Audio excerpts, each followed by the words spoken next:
Oh. Getting a little figgy. Finna bust it. Damn it. Oh, damn it.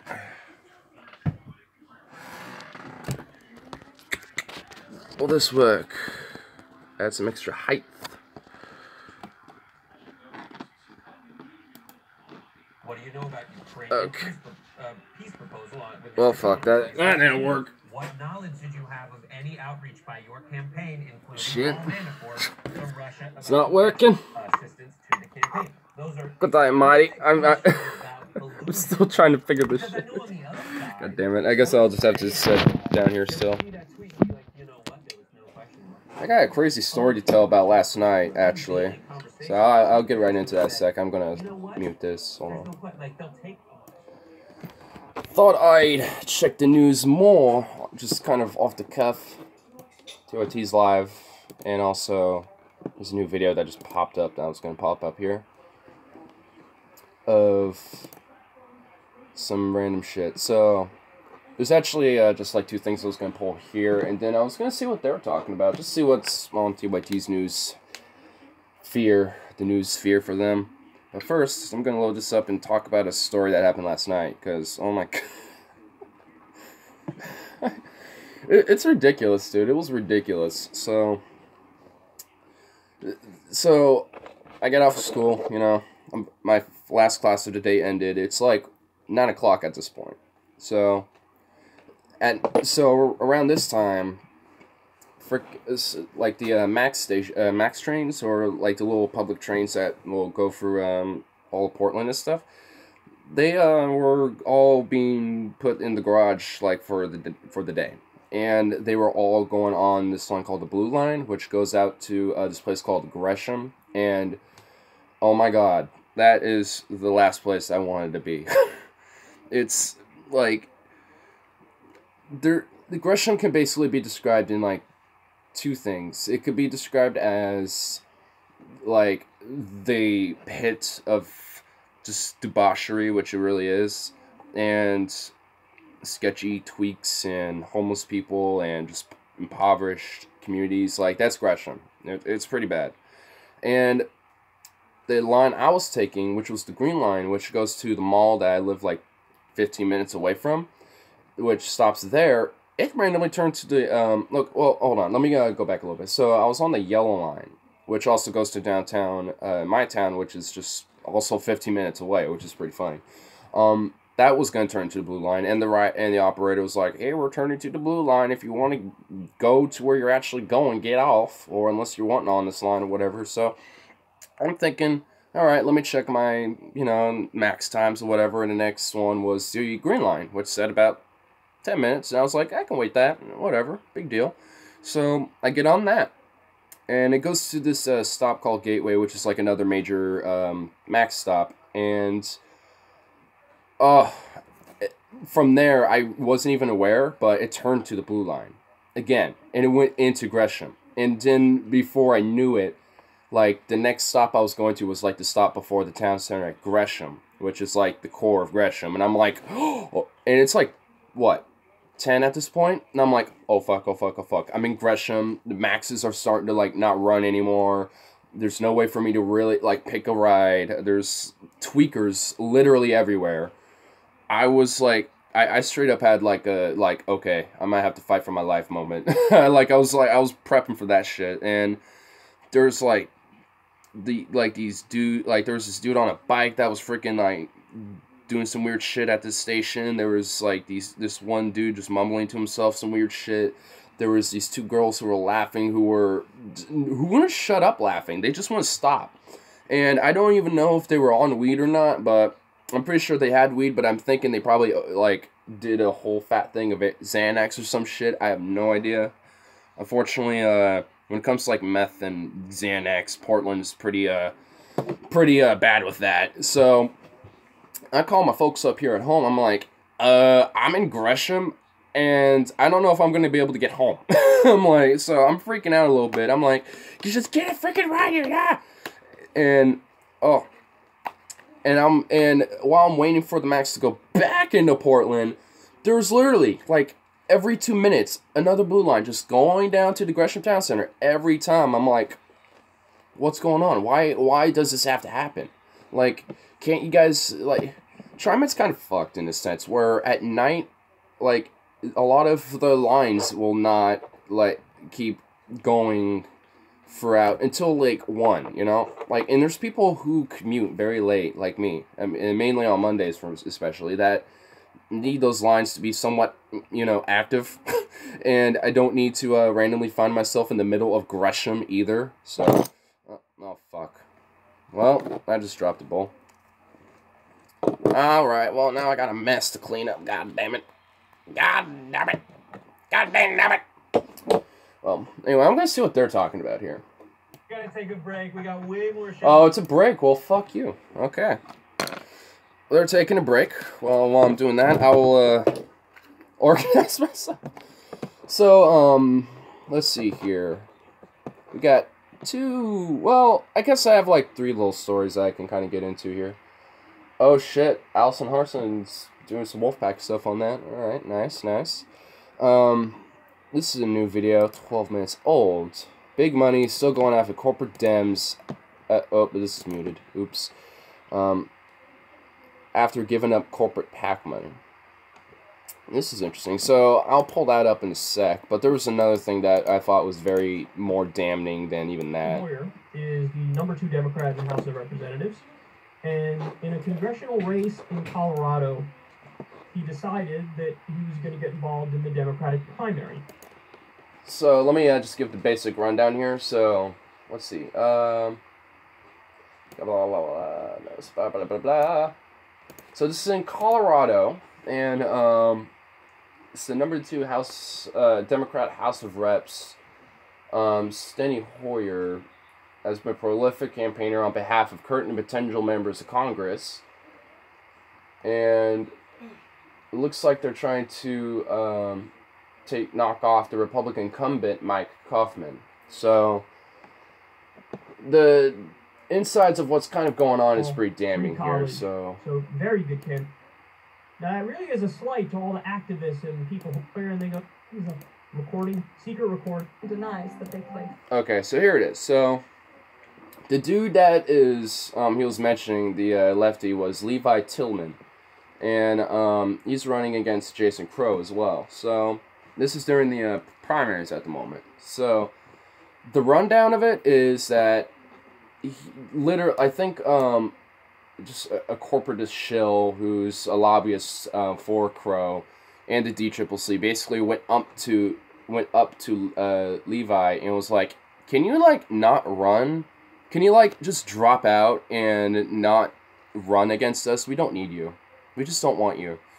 Into his face. So I'm gonna play that while I deal with this scenario, and I'll get talking about this shit because this was damning when I was hearing this earlier. Steny Hoyer, the #2 Democrat in the House, and Levi Tillman, a progressive running. Okay, so alright. So Steny Hoyer was the guy who's the shill fucktard who's like, "Oh, we're gonna we want you to drop out, Tillman, because you are too left for us." Whatever that means, I guess. But anyway. Nomination for the Colorado seat. Okay, that I didn't realize how shitty the audio was on my TV. Fuck. Hopefully it's not too bad. If it's unaudible, let me know and I can just quote what they're saying. Absolutely, that's what I expected. So it says, the audio was recorded by Tillman after months of pressure from the DCCC. The conversation was edited for length. The illustrations are a comic interpretation by the Nib. I don't know who the Nib is, but honestly, the comic illustration is pretty hilarious. If you wanted to go ahead and check this out yourself, Kyle just uploaded this like an hour ago, maybe, on his channel Secular Talk. So if you want to just go ahead and check that out, go right ahead. But anyway, is it playing? I'm pretty sure I pressed play. Yeah, it's playing. You would like me to get out of the race. Of course, that's correct. Yeah. So he just asked him a question, "You want me out of the race?" And he just basically said yes. So that's, I didn't realize how shitty that audio was and how quiet it was. I know you're fundraising for Crow. Yeah. I'm for Crow. I'm for Crow because the judgment was made very early on What does that mean? Very early on? Okay. You're in the middle of a primary right now. How are you making decisions? And first of all, is it even your decision in the first place, and the DCCC's decision, to decide who is going to be the nominee or not, when it's the voters who are the ones who decide that in the primaries? And speaking of which, I actually got my primary... Hold on. I actually got my ballot right here. Oh, fuck. Something dropped. But, and I'm already voted on some shit, but I'm pretty sure I should not have revealed everything, but whatever. But, yeah, I just got my ballot right there. So, we're doing our primaries now. And they end at May 15th. But, yeah, like this fucking paper right here. This shit is like how you're supposed to vote for your fucking primaries. Not some corporatist fuckboy like this old fart, even though this is an illustration, is not meant, you know, to do decisions. It's the people. So, fuck you. So your position is a decision was made, you know, very early on before voters had a say. That's fine because that's the DCCC knows better than the voters of the 6th congressional district, and we should line up behind that candidate. That's certainly a consequence of our decision. That's certainly a consequence of our decision. Like what? Like what? How's that a consequence of...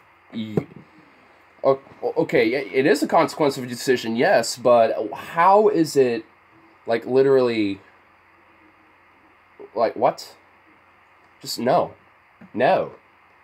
Just shut up. You're making excuses for your appalling and abhorrent decision.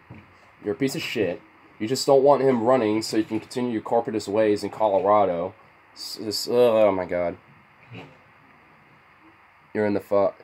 Who made the decision? So it was the DCCC and Styan Hoyer who are at least making it. Who already said they went to the decision that they want to pull Levi off the race, and he's just not, because he believes in the actual way of, like, you know, doing elections and stuff, and you know, voting and stuff like that, and seeing what the people actually want, you know. So, like, yeah, they get a little more into it here, but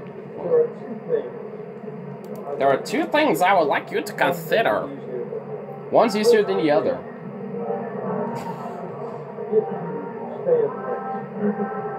If you stay in the race, and I frankly would hope you would not. Just wow, like the balls on this guy, the bulls on this guy, the bulls, like, man, you know, like, this kind of proves to me how just crass and, like, not careless but just senseless these freaking corporatists are. Like, oh my lord, man, like, this is some damn neat shit. Like, to have just this audio reveal of them trying to screw over this, you know, progressive who's a populist. I know this is happening, but just to kind of really see some of the behind-the-scenes stuff and, like, realize, oh, this is how they're doing it. It's not just, oh, you know, we just want to support our team. Like, they actually go up to these folks and are like, hey, fuck off. We want corporatism to be the thing. We don't want, you know, progressives shunning out of all of our money away to the needy folk. No. You know, it's us that needs to win, because team us. Oh, yeah. But if you stay in the race, it's not useful for the objective to tear down Crow. I love that. It's just like, okay, your point.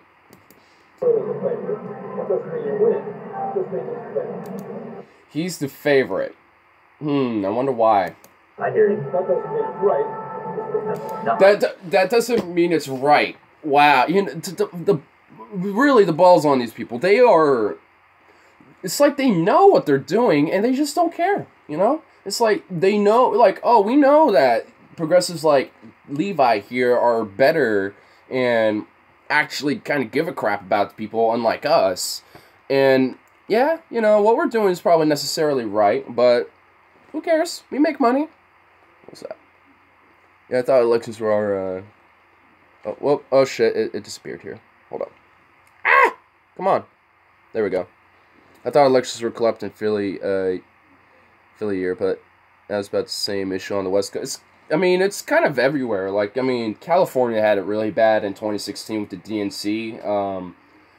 Oregon's pretty good because, I mean, we have vote by mail, so it gets mailed to us, and we just send it back anytime before the election day. Like, so it's usually like 8 p.m. on election day is the final time you can turn it in. But it's obviously not May 15th yet, so I got like 2 more weeks until I have to turn it in. But yeah, I hate that, dude. Like, whenever I'm talking out and do spell checks, I will do like an and. Like, hold on, let me go on the like. I don't even need to go on live stream, whatever. Mention that, but I will do like an and, like trying to say and the or whatever. It will be like AMDNTHW or some shit, you know, like, cause my like on my fingers, you know, it's just fat, so sometimes I'll misspell button or whatever. And it's like, dude, really? And now my autocorrect is full of random little slip-ups like that. Not necessarily in like that particular wording, but just, you know, just random shit, and it's annoying. It's like, really? Really, phone? You're meant to be a smartphone, not a retard phone. But anyway, let's finish up this video. It doesn't go on too much longer now. I hear you. I don't know Crow well, but I think he's a decent human being. So how do you know? Okay, he just said, I don't know Crow, but I think he's a decent human being. Okay, how do you know if he's a decent human being if you don't know him that well? You can't make an assumption about people like that. Like, you can, well, okay, hold on, let me scratch that. Like, you can make an assumption about people, for sure. Just even with things they've written or whatever. And you don't even maybe necessarily have to see their face. But you can't make like a literal judgment like, oh, I think he's a really, you know, he means well, he's a great person. Like, because for all you know, they can be doing a whole facade. Unless you actually know the person and stuff. And you kind of get what their mannerisms and whatnot are. So, it's just excuses, dude. Like, oh my god. He's just literally just like pandering off the corporate message that he was given to give to Levi, basically. He's just moving, you know, the communication chain. He's just doing his own little flair.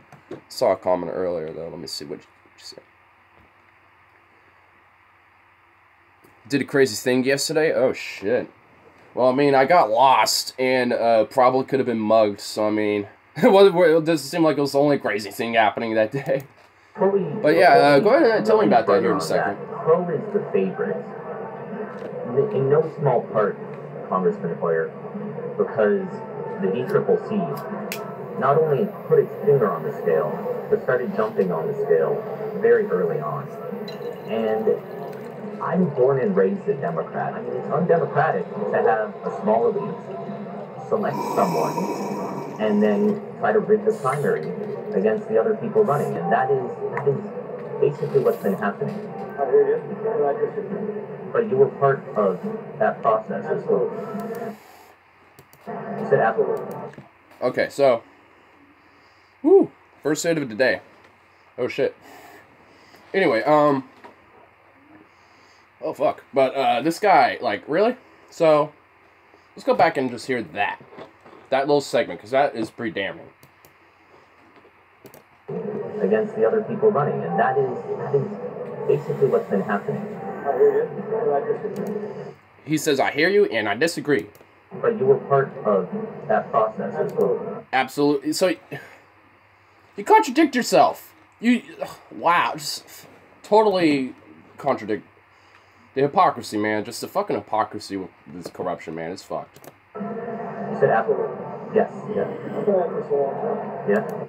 At this a long time. Well, maybe we don't want you type of people who've been doing this a long time. I said you need to get in. When I said we need to get in hard, strong, and early, and you disagree with me. Okay, what do you think primaries are? Like, that's to decide who people are, to go into for people to choose whoever they want to be the nominee, and then you choose the nominee from there. That really, like, okay, so you he's basically openly admitting here, and he goes on to say, here, you disagree with me. Well, no shit, Sherlock, because your way of running things is corrupt, and he literally does not see it like that. It just, ugh, like, how do these fucks sleep at night, you know? Like, how do these people sleep at night? And obviously, that's your choice. No, that's the people's choice. That's the people's choice, you fuck. You guys are shoveling money at him. You're going to continue to do it? You're going to continue... Of course they are, but... Oh my god. Like, whoops. But, like, ugh. You're going to continue... Man, you know, it's... When I saw this, I wasn't... I was more... Like, well, I wasn't shocked, you know? I mean, I kind of understood it. I was like, okay, I am, but it's more at just the brazenness, you know? Of how he's just open about it, essentially. While at the same time saying, oh, I'm not being corrupt, or, you know, I'm not, you know, being all this, you know, like, corrupt shill or nothing like that. I'm just, you know, trying to run who's the best candidate for my special interest. And obviously you disagree with my own interests, so I don't want you running, you know, against Crow, because he's for my interest, and I want to make sure I support him. And then he's going to, you know, pass policies that'll support me when he wins and stuff like that. And you just don't want, and you just want to, like, take that all away from me. Yeah, we do, by the way, because we don't want this corruption anymore. Like, Colorado's a pretty chill state, from what I can tell. I mean, especially with the weed and everything, but, man, even, like, I mean, even Oregon has a lot of corruption here, too, and it's everywhere. It really is. Like, literally name me, like, if someone can name me just one place in the United States that is not so brazenly corrupt like this, just let me know, because I really don't think there is. Like, it's, man, you know, how do we just let this situation grow to such an extent, you know? Like, how did we let this happen? You know? I mean, that's my main question, and I don't know how to answer that for everybody. Wow.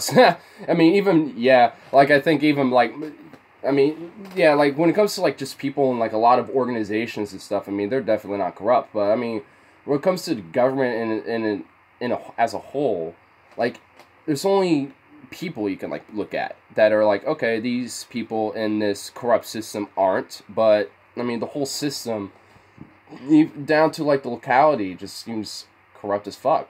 I mean, like, one way that, I mean, especially with work and how, one way that you can definitely try to keep a lot of corruption out is doing nonpartisan elections. So when it comes to, like, the very local, what Oregon does is they hold nonpartisan primaries. So your party literally does not matter. Everybody runs against everybody, basically. So if you're, like, a Republican, you will be also running against the Green Party, like, the Working Families Party, Democrats, etc., etc. So, and that's just, like, the local. And what kind of frustrates me is, why don't we just have that as an entirety? Like, keep a party system, a multi-party system preferably, but have nonpartisan primaries and elections, and at least open primaries. Because what closed primaries do, especially, is they close off the primaries to your specific party. So, like, for example, I'm a Democrat in Oregon, just mainly because I know that.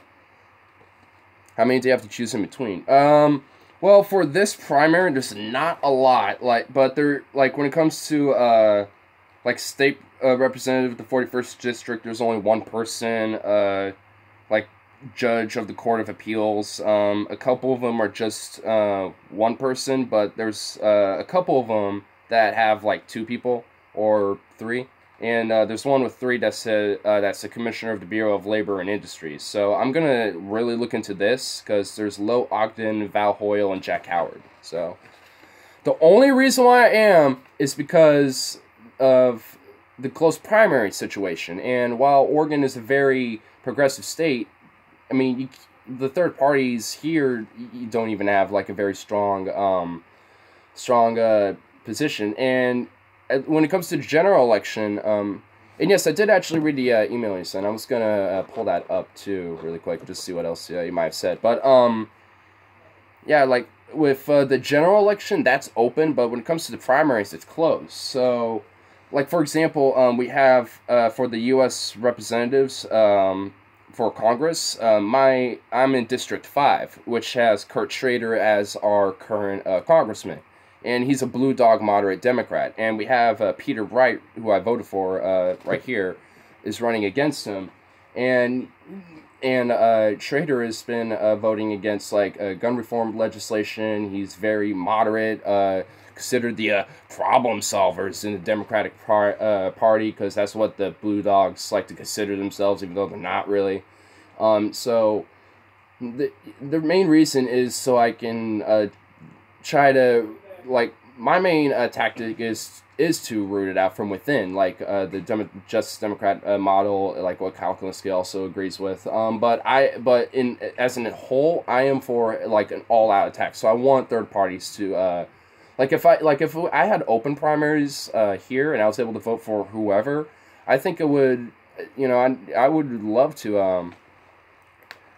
My basic meals question is, was now a Democrat, was a Republican anymore, and I think a lot of that is probably, you can kind of look into like the civil rights with like Johnson, the Johnson area, not era, and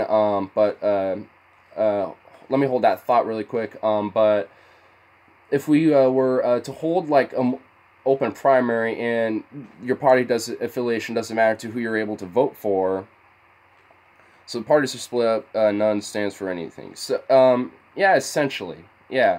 So, I mean, yeah, just a rundown of how I am. Like, I wish that I can, stay as a Green Party member or a Democratic Socialist Party member, but just mainly to try to get some of the problems out of the Democratic Party here in Oregon. I'm staying within it just for that main reason specifically. But in the elections, like the generals, those you can vote for any. So that's what I am.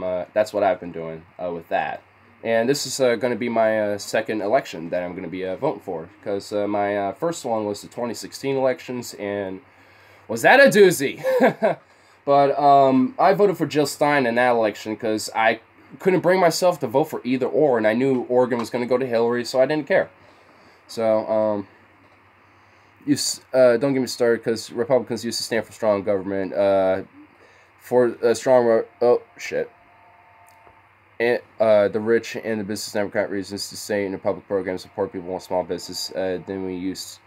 Yeah, like, for me, I think I feel like there is going to be a lot of political ideology shifts within the parties. Now, when it comes to the government, to the establishment Republicans, I mean, they're solid. Like, they're within their party, and they kind of are the standard Republicans, essentially. But when it comes to the people who call themselves Republicans, most of them do have a lot of populist left ideas that they don't realize that they would actually agree with. Like, when it comes to infrastructure, comes to jobs and stuff like that, like, I'm sure that if you were actually to sit down with somebody, like a random dude from Alabama, and didn't put any, like, identity politics, like, oh, I want to pull out this liberal idea or whatever, like that, just say, hey, I want to put this idea through. Like, if you just kept it about the actual issue itself, you'll probably be surprised that a lot of them actually do agree. If you like, for example, the stream I did last time when I was outside, and I was talking to my uncle, he's a Republican and he considers himself conservative, but even though we had a strong disagreement with the healthcare debate that we had, in the end, he does agree that our healthcare system is a problem, if you heard about it in the end. So it's just how we go about doing the solutions to it, and the open debate of ideas on that is how we can get things pushed. But besides that point, when it comes to, like, Republicans, I think a lot of them probably would have more left ideas than they realize, or at least moderate ideas that would be centrist. So I feel like if there were more people come in the Republican Party who were younger, in the younger crowd, who didn't talk much about social issues, but more of the economics, that were not just like Ayn Randist, Rand Paulish, pseudo-libertarian style that they, depending on where they are, they might be able to actually pull through with that. Or, I mean, even the libertarian view can get through the Republican Party, I think, because Rand Paul's in there. And I do respect libertarians a lot, because, I mean, there's, even my dad is once considering, the ends don't justify the means, though. And that is true.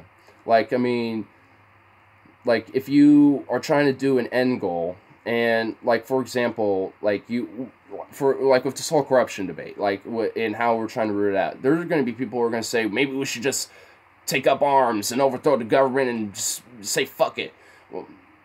Well, while we have similar end goals, your means definitely will not justify them compared to the means that I would be for example. So, like, that is definitely true. So, I'm not too sure, like, it's definitely a very deep, thought-provoking thing to think about, because, I mean, especially with the Democrats, like, I think there's at least such a shutout for the more farther left ideas that there will be that I feel like that either a third party or such a far populist left wave gets through the Democratic Party that there will maybe be a more centrist moderate party that will rise up from within that. Like, I'm not too sure, to be honest, of how that would go, but I can probably see something like, for example, like the Johnson era, like I stated before, on where essentially like the Dixiecrat Democrats will switch to Republican, and then a lot of moderate to moderate left Republicans will switch to Democrat, and then we have a ideological shift from there. So I don't know exactly how it will all go about, but I think we are seeing a lot of that, especially with the 2016 election, because I think about 11% of Democrats voted for Trump. I think. I'm not exactly too sure. And there were two-time Obama voters that voted for Trump. So I feel like there is going to be a shift of some sort, but I couldn't exactly say what. And what was that comment before? I think it said something about gun laws.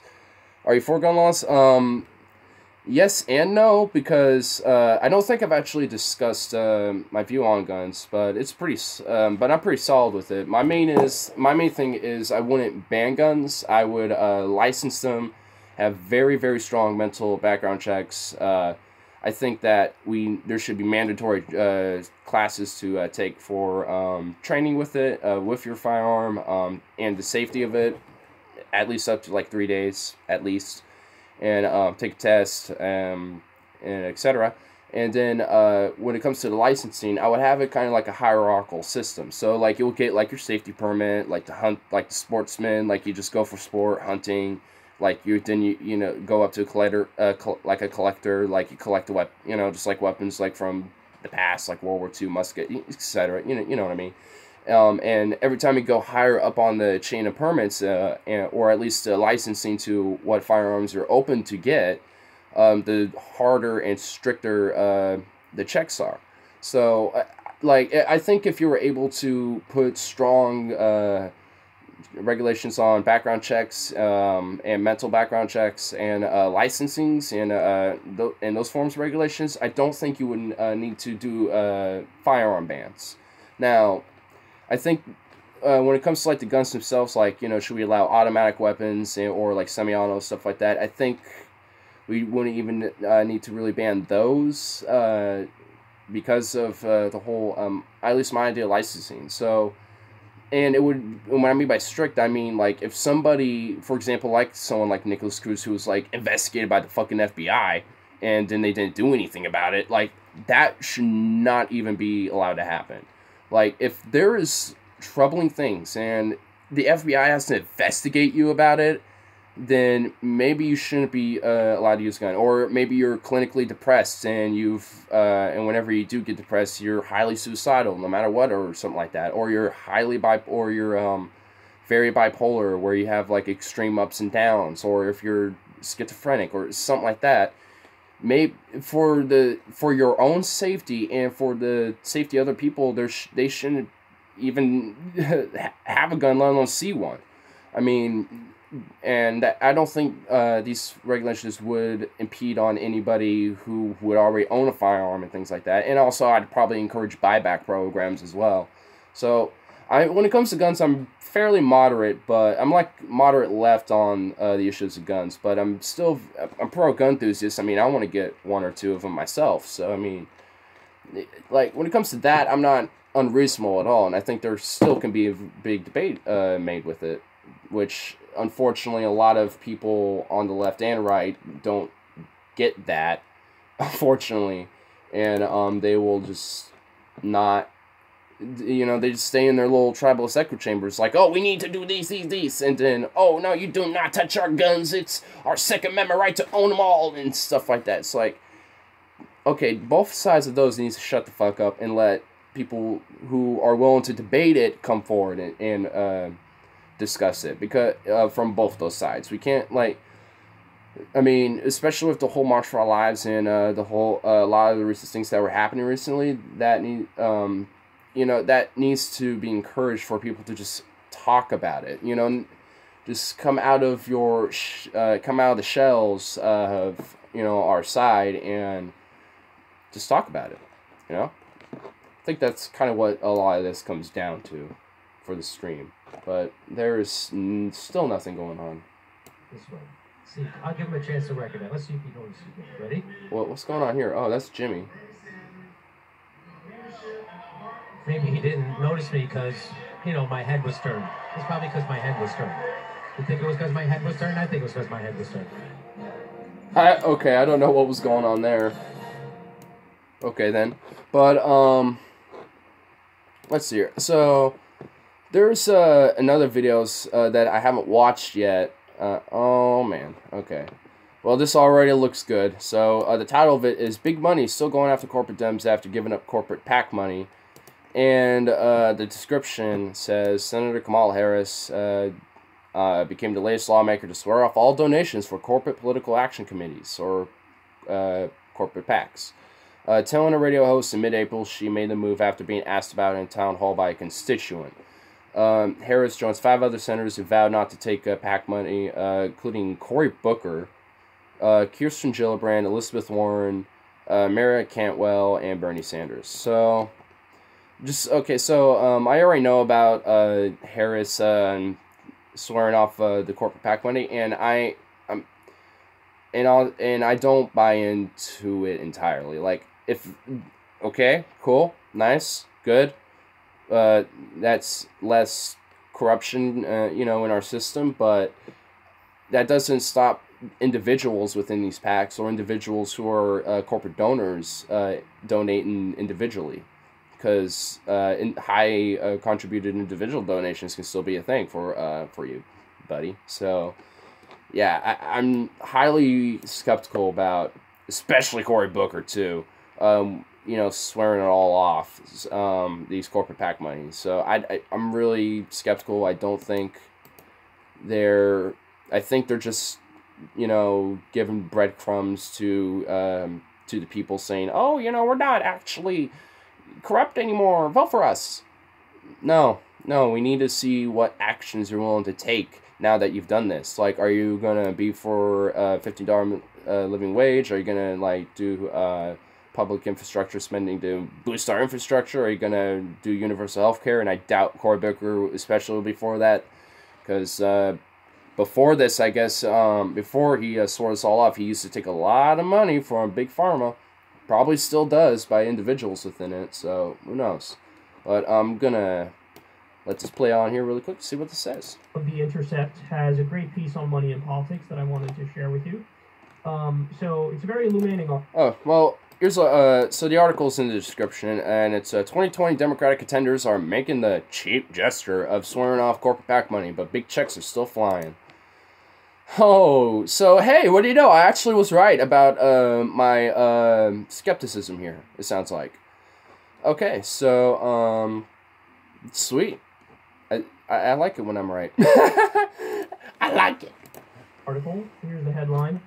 2020 Democratic contenders are making the cheap gesture of swearing off corporate PAC money, but big checks are still flying. So this is interesting because he's going to give us some facts here. I'm going to speed it up just a little. And then there's a difficult conversation to be had about exactly how we interpret those facts and what we do with that information. So look at this. Cory Booker, 10.37% of Booker's campaign funding has come from PACs. Only 10%. 76.4% is from business PACs. By contrast, 72.12% of Booker's campaign funding is from large individual donors. And that is that's the red flag. 72.12% of Cory Booker's campaign funding is from large individual donors. So, he's still technically taking PAC money here, because 10% of it is funded from it. So, you didn't really swear off that much, buddy. So, Marietta Cantwell is actually the one with the least amount at 0.62%. So, I actually can believe you a little bit there. Well, never mind. But, because 73.61% of her campaign funding has come from large donors, which is actually only 1% larger than Booker's, and that's at 10, and he's at 10%. So she's actually making more of a lunge towards smaller individual donors, it looks like. Or maybe she's just funding it herself. It doesn't say that information. So, out of all these 4 corporate Democrats that are on here, Marietta Cantwell sounds like she's probably the most influenced by this backlash that she's gotten, but I'm not too sure. So this is like a 10-minute video that I'm not going to like probably go through the whole thing, but I'm at least going to just kind of get through the juiciness. Maria Cantwell, just 0.62% of Cantwell's campaign funding has come from PACs of any kind. In contrast, 73.61% of her campaign funding has come from large donors. Kirsten Gillibrand, 6.95% of Gillibrand's campaign funding has come from PACs. Of this proportion, 65.73% is from business PACs. Meanwhile, 62.15% of her fundraising has come from large individual donors. So Kirsten Gillibrand sounds, her large individual donor count is actually a little smaller. And so it sounds like Gillibrand might also be making more of a push towards, as well, but, I mean, you know, I'm still, like, in the end, I don't trust any of these people at all. Like, if they were to win elections again, or, God forbid, be president if they ran in 2020, they would, they're going to be Obamas. They're going to be more Obamas, basically, and they're just going to be, like, doing the corporate's bidding again, and they're probably going to push policy that will make it even harder to really, like, you know, root out this corruption by making it more sleazy and more secret and etc. So it's in the end, I really don't trust these people. They should be, like, if they are doing these things, then good, but get in line, because the leaders are like people like Tulsi Gabbard, Elizabeth Warren, Bernie Sanders, Lee Carter, etc., etc. Those are the people who are going to be leading us, not you fucks. So, step aside, motherfucker. By the way, these are all people who said they gave up corporate PAC money. Kamala Harris, 4.89% of Harris's campaign fundraising has been through PACs. 41.07% of this total has been from business PACs. By contrast, 64.99% of her campaign funding has come from large donors. Though the Open Secrets analysis, which this is taken from, covered a 5-year period. In Harris's case, it only goes back to 2015 when she first ran for U.S. Senate. Bernie Sanders, just 1.73% of his funding has come from PACs. And those PACs are Our Revolution, and I think it's mainly progressive PACs. So, I mean, when it comes to PACs and PAC money, while I'm against them all entirety, as a whole, and I think that should just be outright not, like, there should be laws where they can't influence the actual politicians themselves, but, you know, but there are decent PACs in there, so that's why Bernie's and Warren's, to an extent, is at, like, 1.73% and 1.4%, because there's progressive PACs I also donate to them, too, which, yeah, I guess I didn't really consider about the other ones, but considering their past, I don't believe it. But with, you know, these last two, Bernie and Warren here, their PACs are more or less going to be like progressive PACs. And Bernie's is the largest out of all of them who are definitely progressive. And and I even checked out his open secrets too, which I'm sure is where these numbers came from, and I'm pretty sure that like all of them are progressive or progressive leaning. So, and one major thing about him is only 17.7% of his funding comes from large individual donors. So notice that fat contrast to the rest of them, which, I think proves the point. Of that, 7.27% is from business backs. 17.70% of his funding has come from large individual contributors. Elizabeth Warren, just 1.4% of Warren's campaign money has come from PACs. Of that, 12.91% is from business PACs. Large individual donors make up 29.72% of her campaign funding. So as you can see here, Elizabeth Warren and Bernie Sanders are the most pure when it comes to money in politics. Very much so. Like, I definitely have my disagreements with both of them, for sure. Like with Warren, I think she's way too strategic. I think she's too party line toting. I just, there's a lot of problems with Warren that I have, but she's still a progressive, and I still, respect her. But even with Bernie, like, I definitely have my disagreements. Like, for example, like, there's some of his foreign policy is still, I wouldn't maybe necessarily say pro-war, but pro-status quo with the foreign policy. And, but I'm pretty sure he will most likely be getting out of Syria, you know what I mean, and also probably get out of Iraq, and Afghanistan's a maybe, because I do remember, I don't know exactly where, but I do remember he said he wouldn't pull out of Afghanistan when he was asked about it. So, I mean, there's a disagreement. He's against the BDS movement, against what's been happening with the Palestinians, especially as of recently, and what Israel has done, like killing journalists and innocent people and shit with sniper rifles, literally picking them off. Like, it's not like indiscriminate where, it's a bunch of line of troops, a bunch around civilians, and they're trying to break them apart by, strong authoritarian means. I mean, it's still strong authoritarian means, but they are being discriminated about it. So, like, my issues with that, at least, is just the Israeli government. Like, I have no ill will against the people there, so. But president doesn't pull all the strings. Exactly, too. That is true. Like, I mean, like, when it comes, like, because Secretary of State is the ones who usually are the foreign policy advisors, or at least the foreign policy dudes. Like, they're the ones who go out, usually talk with people from, other countries and stuff. So, at least that's my understanding. That's what from what I've been hearing about everything else, that's what I've been hearing about what Secretary of State does. I mean, also, that's what Hillary Clinton was dealing with, was foreign policy in her time. So, I'm just going based on what I know. So, yeah, for someone who's into politics, I should, like a PC, shit in, shit out. Yeah, that is true. Yeah. But, yeah, like, I don't know exactly. For someone who's into politics as much as I am, I should probably know what the Secretary of State's entire position's about. But, guess that's why I'm in college, huh? To learn about that stuff.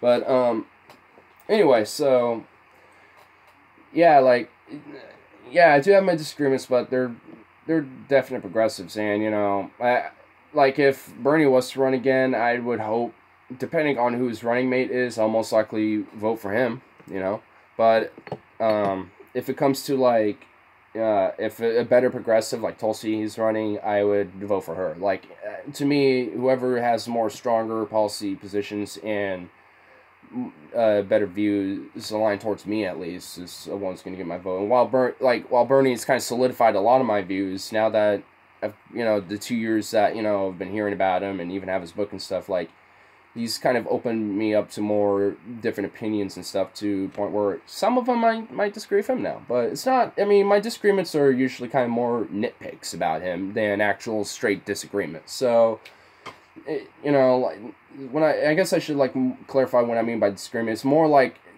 nitpicking, and, like, I only have a few major disagreements. Like, I only stated, like, 2. But, yeah. As good as they're told of things, slants can be made. Who would Bernie has as VP? Yeah, I mean, I feel like, I don't know who Bernie would have as his VP. I mean, we don't really have an example with last election because Hillary rigged that off him. But I feel like he will just seeing where he might be. I think he would probably go for either Warren or maybe Tulsi Gabbard or Nina Turner. I'm not too exactly sure with who specifically, but but if he were to win the general, I would be phoning him so hard to have Tulsi Gabbard as VP to kind of help out with the foreign policy for the most part. Because, yeah, Warren, I think, yeah, I mean, for me, it's either going to be Warren or Tulsi Gabbard. I feel like he would choose his VP. And if either of them were to win the nominee, if they were to run, I would say try to have Bernie Sanders as your VP or put him in a cabinet position of some sort to have his influence in there. Because...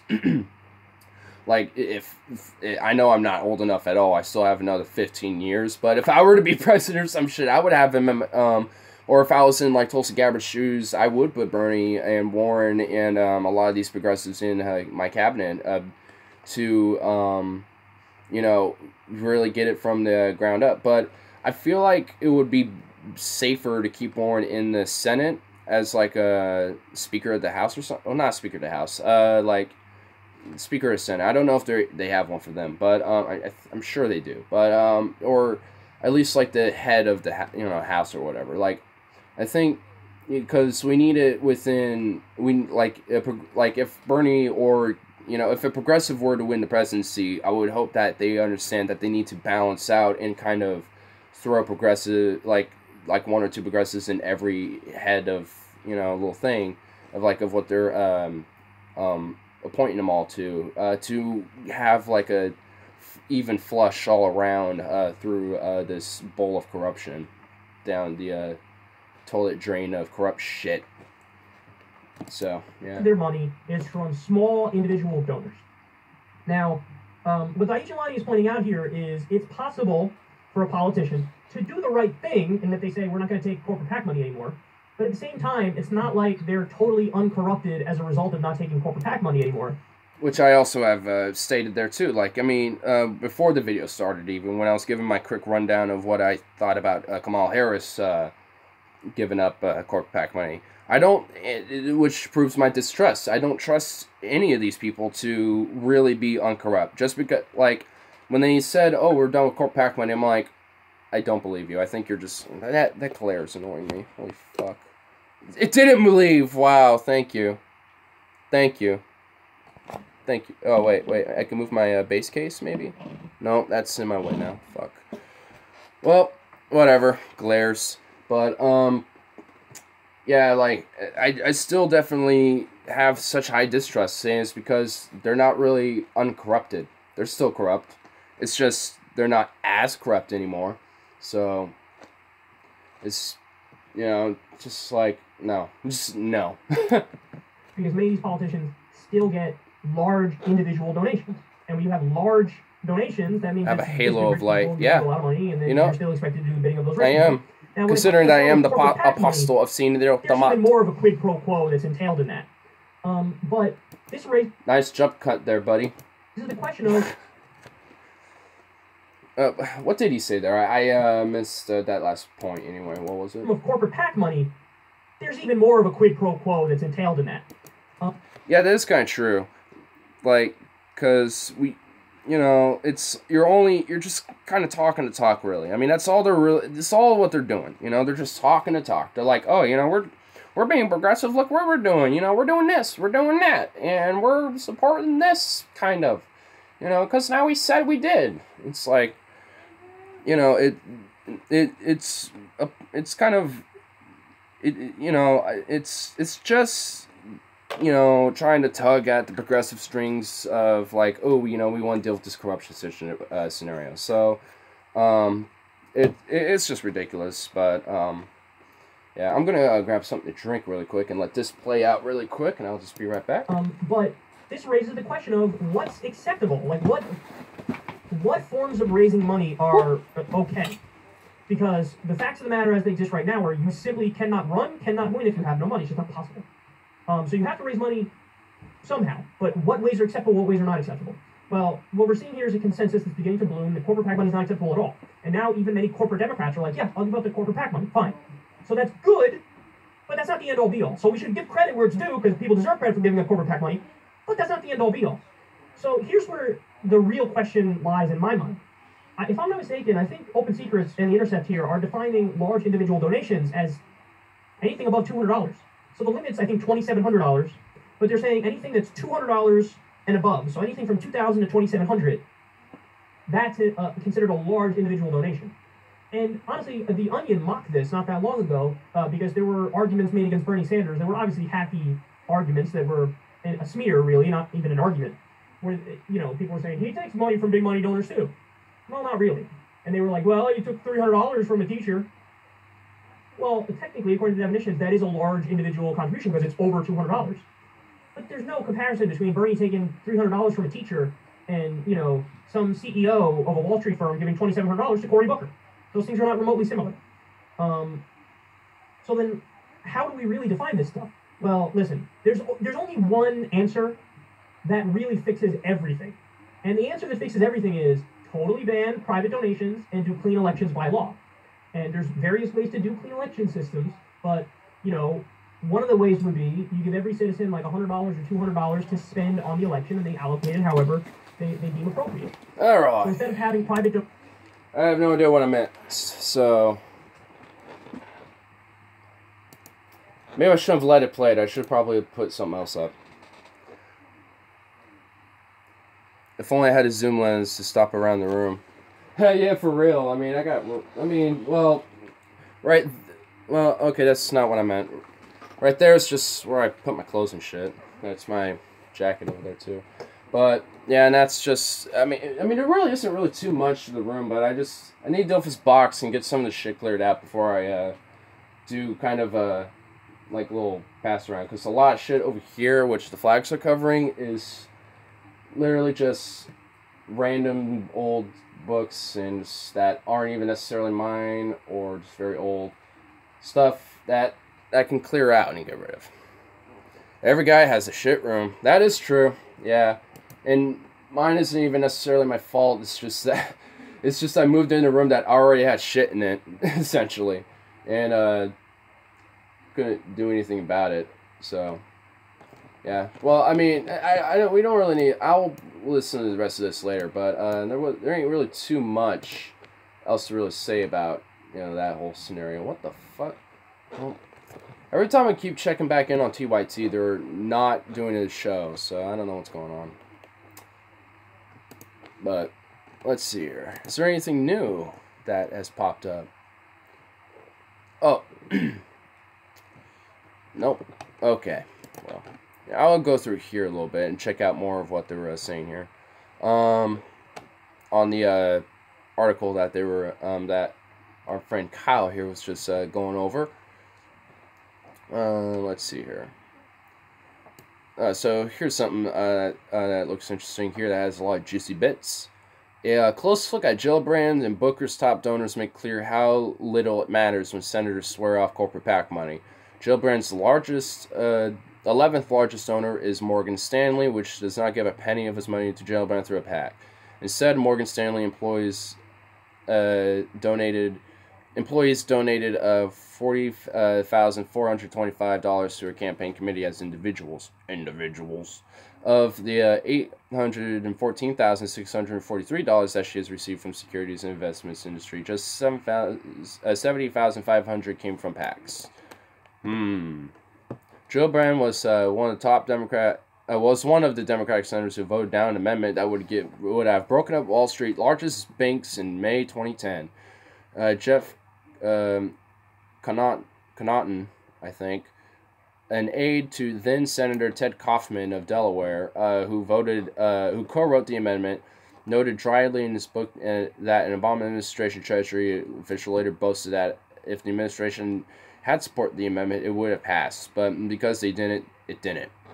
Speaking of the amendment 4 years later, Warren noted that it had a bipartisan support and may have passed, but it ran into powerful opposition from an alliance between Wall Streeters on Wall Street and Wall Streeters who held powerful government jobs.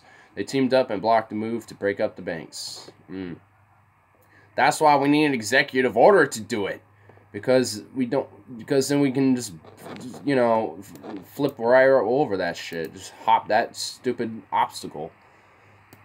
Asked to comment, a staffer in Gillibrand's office pointing to other voters in the senator took that were more antagonistic toward Wall Street, such as opposing the bank bailouts and supporting the Dodd-Frank financial reform legislation.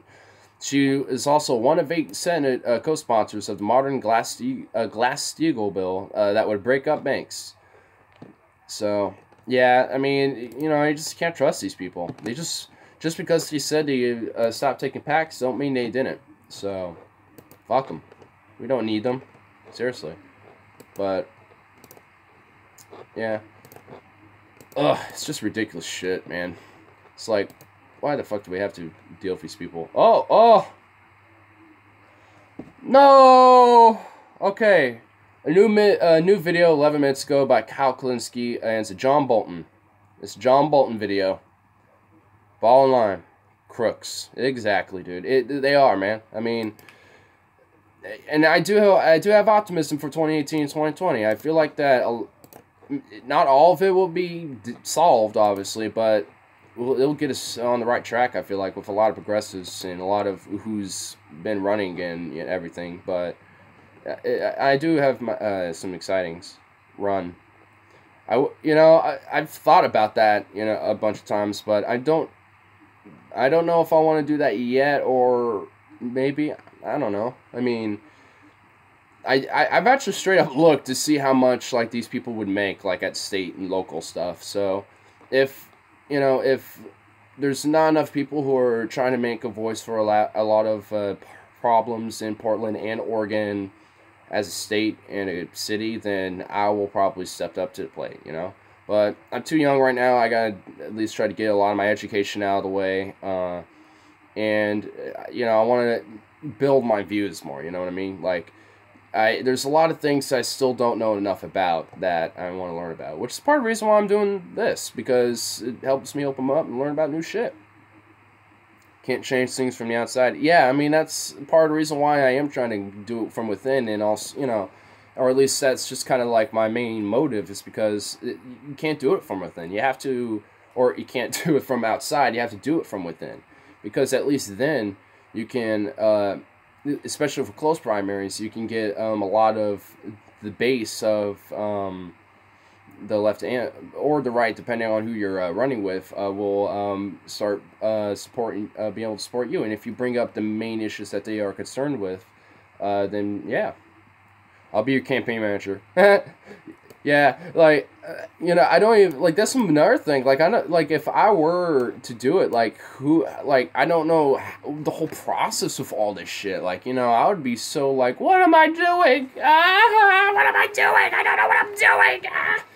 Like, I would probably break down doing that before I'm, like, breaking down due to, like, being full force opposed by, the elites and shit, but I do think about it. Like, and I know my cousin just graduated from with a political science degree, and I think he's probably gonna do something in politics. So I'll probably have to ask him, even though he's in Texas and a conservative. I mean, when it comes to the process, I don't think him and I will have any disagreements with that. You have to tell someone what to do as they want it. Oh, wait, let me go back in here really quick. What is that? I just want to. You'd have someone tell you what to do. Yeah, oh, yeah, I mean, and I know that's what a campaign manager mainly does. So essentially, it seems like they're more of like a thought organizer, sounds like. So, I'm definitely not, I probably would need one. And, like, I mean, and also, I probably would, because I probably need, like, a manager like that now, because, I mean, a lot of times I do, so you use this phone. Oh yeah, I think I know what you're talking about. Yeah, if I know exactly what you're talking about, then yeah, I know who you are talking about. But that dude is that's an whole nother story. But anyway, let's get into this John Bolton scenario, because this is only 4 minutes, so it's not too long. But hate this guy so much. Yeah, it's crazy. Like, you know, there's videos that, you know, I've done that are like almost 2 years old now, and I'm like, holy shit, damn, time flew. It did fly. I have to like go back into some of these videos and check them out. In the midst of North Korea and South Korea coming to the table for peace, neocon scumbag John Bolton went on the Sunday shows and said this. That's why we're here now, and I think it's up to the North Koreans to show us that they really do intend to give up nuclear weapons. Well, argue. I'm going to turn this up because I don't know if you can hear him. There we go. North Korea also walks in a position of some strength, economic weakness perhaps, but this nuclear program is further along than any past administration has encountered. So because of the mistakes of 25 years of past administrations. But is it a requirement that Kim Jong-un agree to give away those weapons before you get any kind of concession? I think that's right. I think we're looking at the Libya model of 2003, 2004. We're also looking at what North Korea itself has committed to previously. Not going to say anything yet. Look at this moron. Okay. I didn't realize that I was just going to slip right quick like that. But, the Libya model, okay. Do we need to explain what happened with that? Do we need to explain? Gaddafi gives up nukes, turns them into US. US, thanks, invades anyway. That's the Libya model. In like the most purest rundown form I can do it. No! No! Stop! Stop! Like, this guy literally, John Bolton can literally not talk about another country without talking about a way to fucking invade them in some way, in shape or form. Like, this dude is just so brazenly just, like, the biggest scumfuck. Like, even this picture that Kyle put on the back of his little TV thing here. Let me just, let's look at his fucking face. That face right there, like, that face right there is the face of a scumfuck.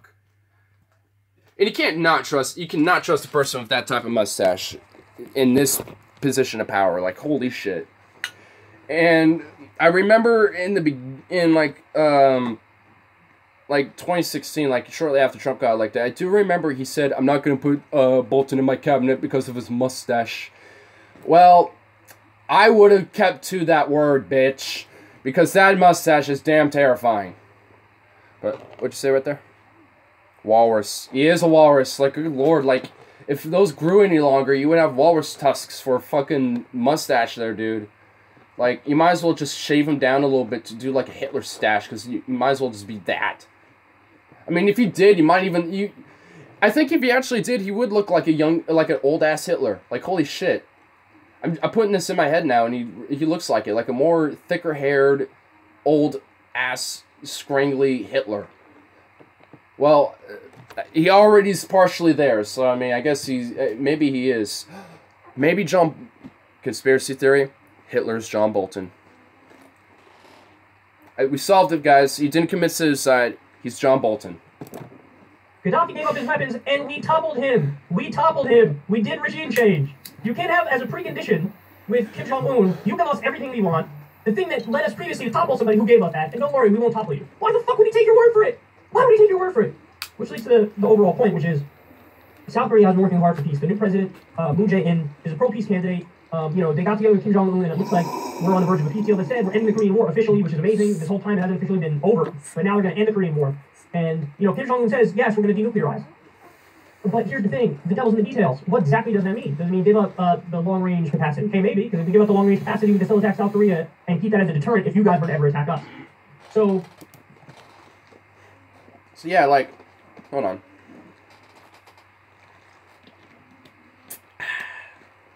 Had to clear my throat there. But, yeah, like, for them, denuclearization isn't necessarily getting rid of their nukes. And John Bolton's idea is, they need to get rid of all of them.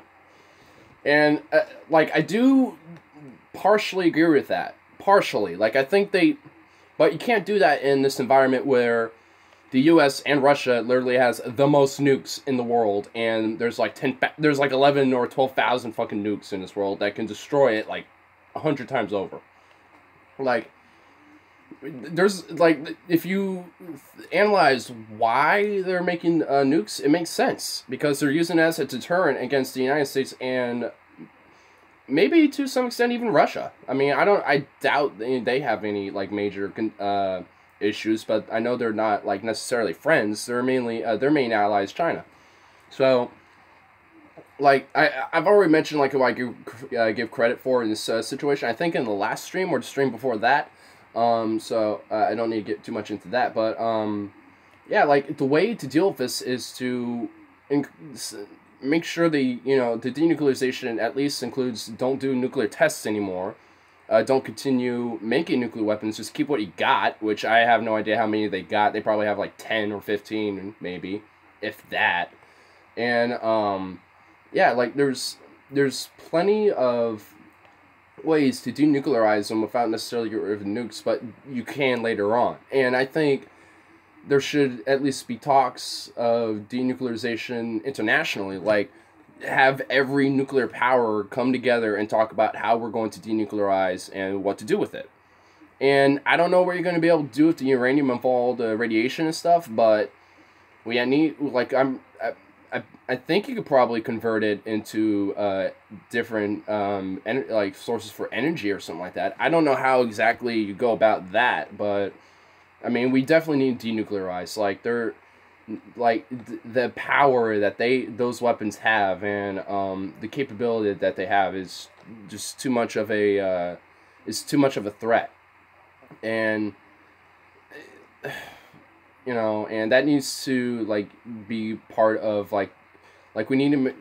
I'm sure they're already part of like these weapons of mass destruction, like chemical weapons and cluster bombs and things like that. So if we're making rules for weapons like that, we should have it for the same way for nuclear weapons, and we shouldn't have all these have any government have them, or just any person really, in general. So, like I mean, I don't know how you'll go about all that, but I know that that's the main thing that should be happening. So, like when it comes to the end goal, I only agree with John Bolton that we should just get rid of the nukes, but I think every single country should get rid of them. Like or whoever owns them, but that's about as far as I go with agreeing with him. I think that's the only thing I could agree with him, but that's like literally 0.005% of the rest of the percentage I disagree with him with. Like, this dude. But I'm gonna let this finish playing out here. John Bolton is such a hardliner and such a fanatic and such a war hawk that he really believes, like, no, you have to give up all your weapons or nothing, or we'll like topple you and we'll start another war. Well, and that's the issue. Like, he's such a war hawk, man. He literally makes George W. Bush look like Noam Chomsky, man. Like, this guy is bad. This guy's terrible. Like, I mean, I even mentioned this in my my political science class, and my teacher even was like, well, I don't think he probably supports every single war, but I mean, he's definitely a major war hawk, and he's definitely supported a lot of wars. I'm like, really?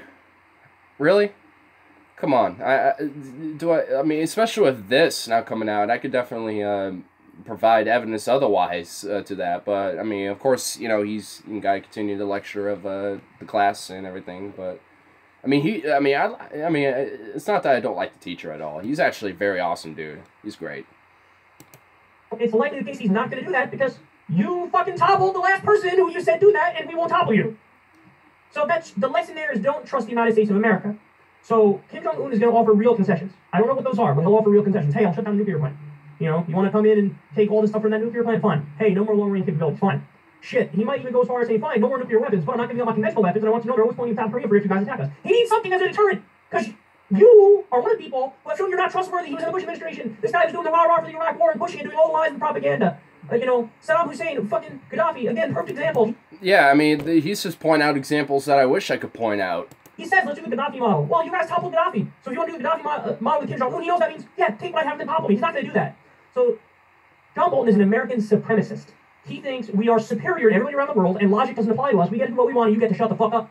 So he's really... Yeah, like, when it comes to, like, John Bolton, he's definitely a hardline nationalist. And a warmongering nationalist figure, and that's like, and that's a major problem. Like, I mean, there's a major difference between patriotism and nationalism, because I would definitely consider myself a patriot to this country, but a lot of people will consider me like a traitor, because, you know, I protest a lot of what's going on here, and I think the country should be better, so, you know, I can actually proud to call myself that. But, and my ideas of what that being a patriot is far different. But, you know, this guy would say what he's doing is being patriotic for America, because I love America, we're the best. It's like, no, you're just a hardline nationalist, and you think America is superior to everyone, and you want to be the world police, and you want everyone to bow to the United States' will, so fuck you. Just, I mean, it's just ridiculous. As core, an idiot, and loves violating international law, but will cry bloody murder if anybody else does it, who's our enemy. So this just goes to show you, he's a fool. Because even if you believed in the Gaddafi model, you would have to be a moron to say it, because that's sending a signal. Yeah, we'll top you if you give up your weapons. That means don't give up your weapons. So it'll be interesting to see how all this unfolds. You have a partner in South Korea who genuinely wants peace and is doing all the right things. North Korea is sitting at the table with South Korea, because I think they will come to a relatively stable agreement. It's just we need the U.S. to not fuck it up. Because John Bolton and Trump and the neocons Pompeo could step in and blow it all up if they say, no, we want you to give her all your weapons now. Kim Jong-un is going to make real concessions. It's a matter of whether or not people will accept the reasonable concessions that he's going to propose. And obviously a guy like John Bolton will not do that, which will mean he will continue behind the scenes to push for endless war, because that's all he knows how to do. Yeah. I mean, I don't really know what else to add other than what Kyle just stated there, because, I mean, it's just so fucking true, you know? But, it looks like TYT is actually finally back, so, I'm going to actually see what they're talking about right now. Trump-connected lobbyist, also married to a former high-ranking Trump executive. I want to get a response from the panel, but first let me break down a little bit what's going on with Mill. Mill was released from prison. Please do, because I don't know what's going on. After Pennsylvania's Supreme Court granted a request by prosecutors to vacate his conviction due to questions about the arresting officer's credibility. Whether he will face a new trial will be decided at a hearing in June. The 30-year-old rapper had been in and out of prison for a decade, becoming a cause célèbre among supporters who saw his case as emblematic of a draconian and racist justice system. And what we know about his affiliation with Casey is pretty limited, and I'll just outline that quickly. Casey I'm not too sure what's going on. On March 12, 2018, her first quarter lobbying disclosure form says he paid her an unspecified amount under $5,000 between that date and the end of the month. On April 11th, her husband tweeted an article about Mill's incarceration. So is this significant? So I'm not too sure what's going on here, so I'm just going to kind of let him talk about it here for a sec, see what's happening. And I do think that his story is very emblematic, as the article was saying, of Meek Mill being the victim of being locked into a system. It was 2008 was the last time.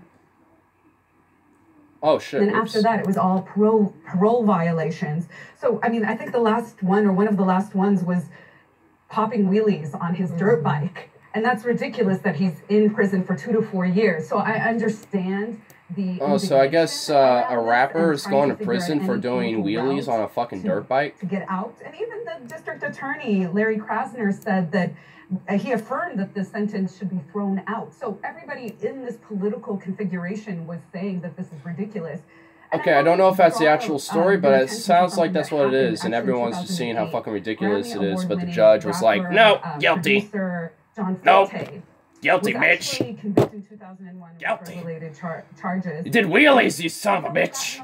Who pardoned him, like one of those. Do you know how many people I see wheelies, you know, or people on their bikes do wheelies? I understand when these weird like, sort of I see that all the time here. And not that I'm like, advocating quote unquote playing. It's unsafe, yeah, sure. When you're in that you know, it's a ticket, maybe. Yeah, maybe, sure. Well, but I the fuck? I like to hear her talk. I had a Cardi B moment just now. Okay, so I guess that's what's happening. I don't know. But if that's the case, and that's really stupid, then yeah, sure. Like, I guess it was a black rapper who that had this happen. From what I can get from, you know, coming in the middle of this.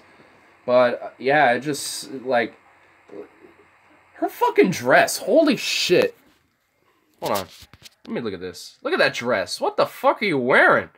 I mean, you got, like, you, like, modernized the Victorian dress or something. It's like, damn. I generally have not seen something like that. Damn. But, I saw a question, do I skateboard? And no, I don't actually, but I do snowboard.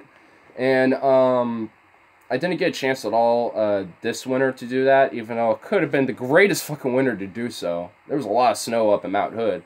But, yeah, I do snowboard, and I'm hoping maybe this coming winter I can actually maybe do a video or two or something like that of me snowboarding up there, because I find that very fun and it's awesome. I love snowboarding. Bill got into contact with this person. As of now, it's still pretty vague, but here's something that we know. It's not clear how Mill came to be a client of Quantum, which describes itself as a boutique firm in the formation stages. The company's disclosure forms indicate that Casey has only had one other client for about a year. So it's still pretty mysterious, but I hear what both of you guys are saying in the sense of, like, when your back is against the wall, how can you fault him for trying to get out of this system? And something that I learned as well is a huge limitation for so him. It sounds like it wasn't necessarily the case itself, but something bad. I don't know. That's how he violated one of his rules. Right. And I mean, and how that must be so incredibly infuriating. Where it's like, all right, don't, just be a rapper, but only here, and you absolutely have to limit yourself and the opportunity that you can dream up, which is for a parole violation. Yeah. And then in violating that, you're trying to grow your career. And then so it was a parole violation. It's ridiculous. Okay. And so I don't know what the case was for the parole violation, but it sounds like he violated it, and he couldn't, like... Now we're going to move on to another pretty heavy-hitting story. I'm not too sure. I know that I know they're going to pull the segment on YouTube later, so maybe next stream, whenever I do that, I'll check it out.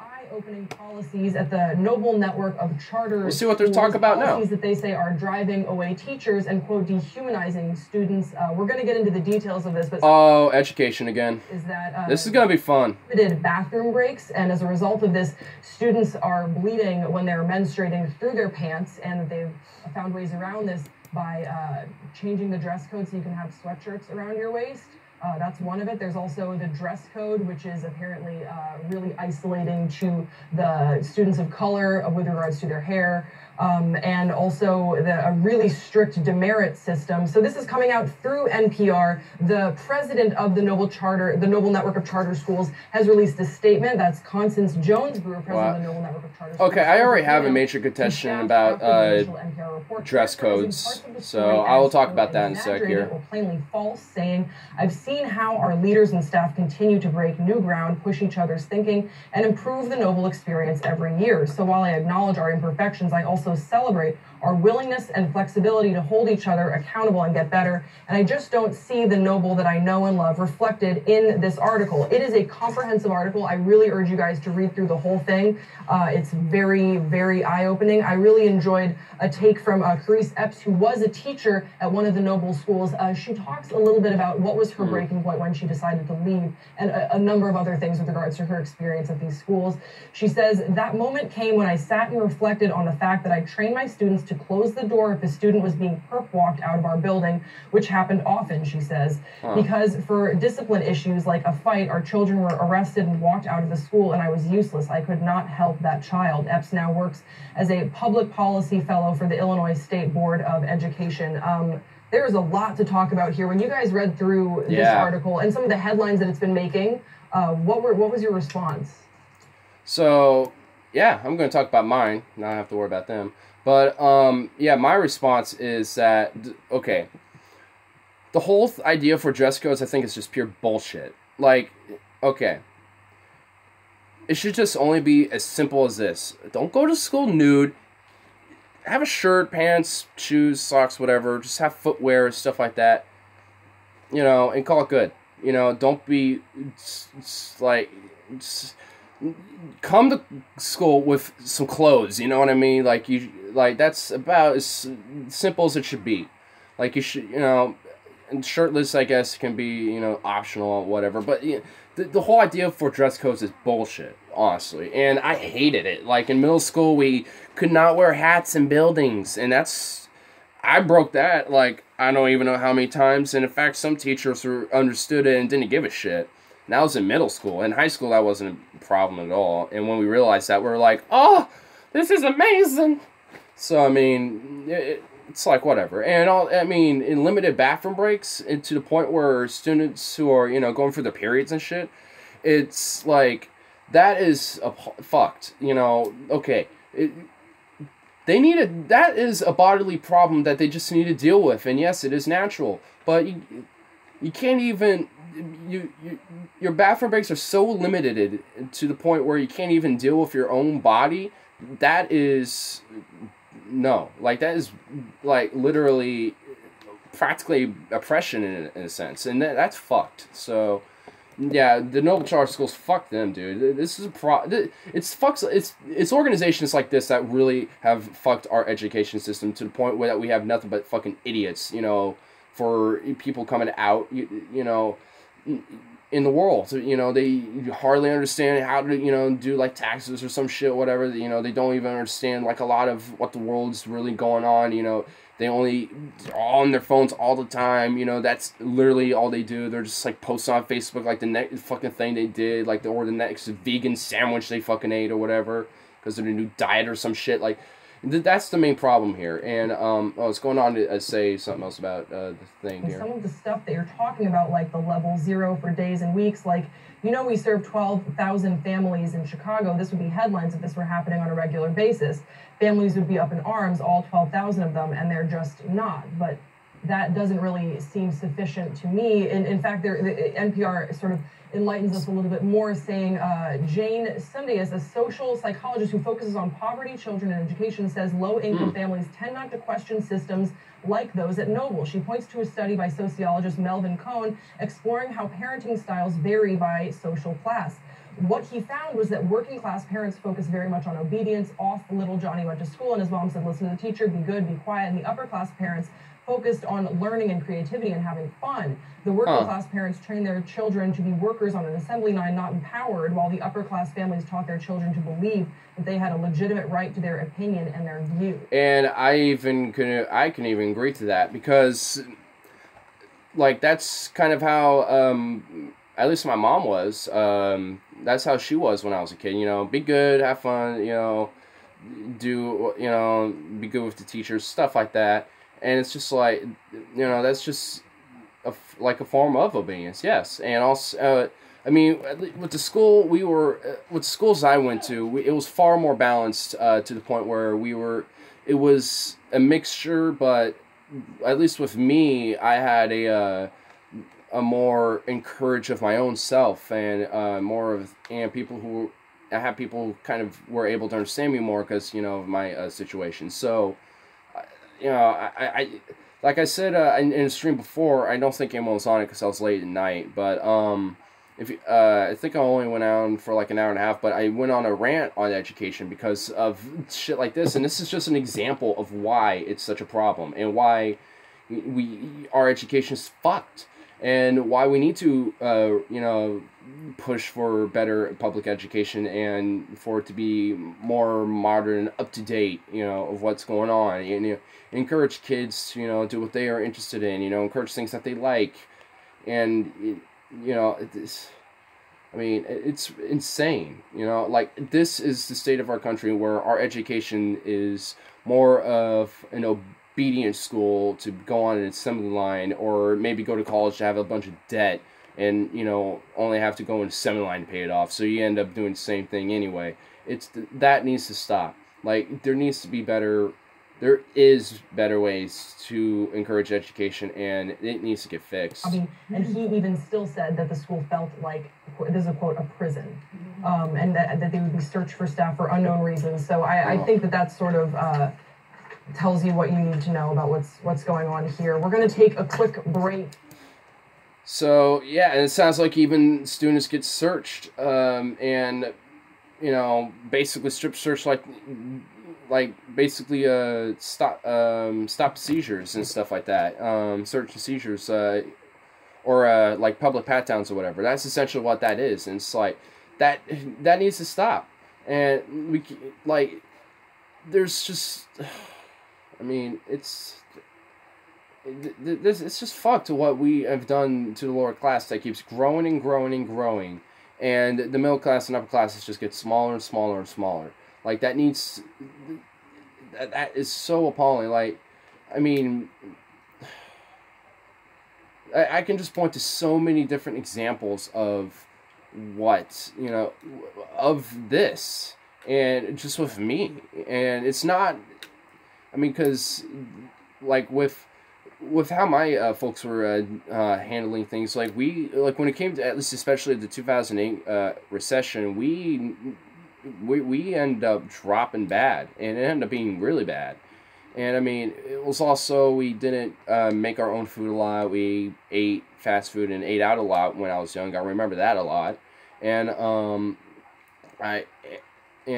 like, my folks worked all the time, so I mean, that was another thing I was dealing with, especially like from 5 to 6 onward. That's especially when no one was really around and I was independent. To the extent, like, I was able to make my own food and stuff, but yeah, it ended up being like realizing, you know, my own personal experiences. I was able to, at a very young age, understand that, you know, people need help out there, and I want to try to help people out. So, you know, with people like me, because even though, you know, we were in our situation, I was still well off. And I mean, even my mom and I had a really nice conversation last night about some of the memories that we've had, and kind of a lot of her kind of how she treated us. And I mean, she didn't treat us bad at all. I mean, don't get me wrong. And my mom was a major key player in growing up, because she was the one I saw the most. And I mean, eventually when I started like maybe 5th or 6th grade to up till high school, before she retired due to cancer, I would actually just go straight to her work and just chill with her. So I mean, even before that, I was doing that too. So there was a lot of what the fuck is this?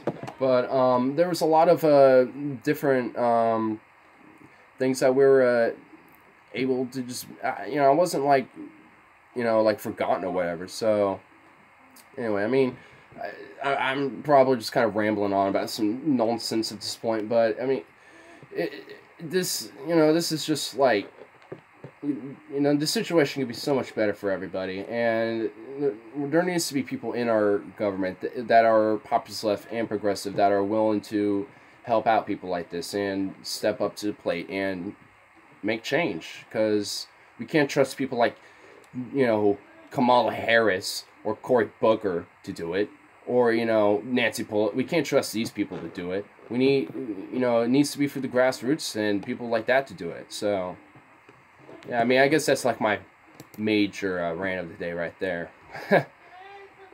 But anyway, I don't know if anyone's gonna do a fap really quick, but I'm actually hungry anyway, so I'm probably just gonna wrap it up here. I might do a stream later tonight or tomorrow or something like sometime between then. But anyway, man, I'm gonna give you the finger of death now. I'm gonna do it. I'm gonna do it. I'm gonna do it now.